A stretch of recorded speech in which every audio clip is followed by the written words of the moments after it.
heureuse nouvelle. Claire Chazal sera dès la rentrée à l'animation de l'émission Le Grand Échiquier sur France 3.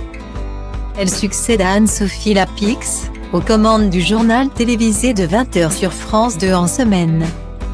Nouveau départ pour Claire Chazal.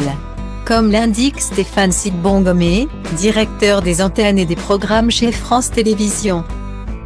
Dans le journal du dimanche, la journaliste qui aime la culture et l'affaire partagée prend les commandes de l'émission Le Grand Échiquier sur France 3.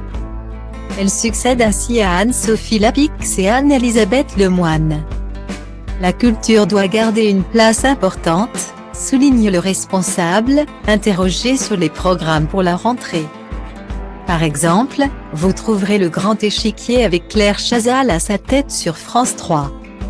Et son émission Passage des Arts va devenir hebdomadaire en deuxième partie de soirée sur France 2 pouces. Apprend-on? Une belle nouvelle pour l'ancienne star du journal télévisé de TF1.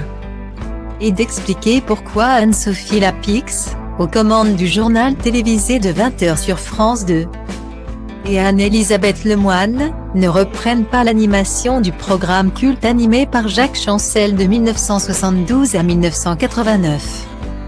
Et relancé fin 2018, en cette année de présidentielle, Anne-Sophie Lapix et Anne-Elisabeth Lemoine ont chacune fait le choix de se concentrer sur leurs émissions essentielles, le 20h ou C'est à vous. Guillemet. L'émission C'est à vous va être rallongée de 25 minutes pour aller jusqu'en début de soirée.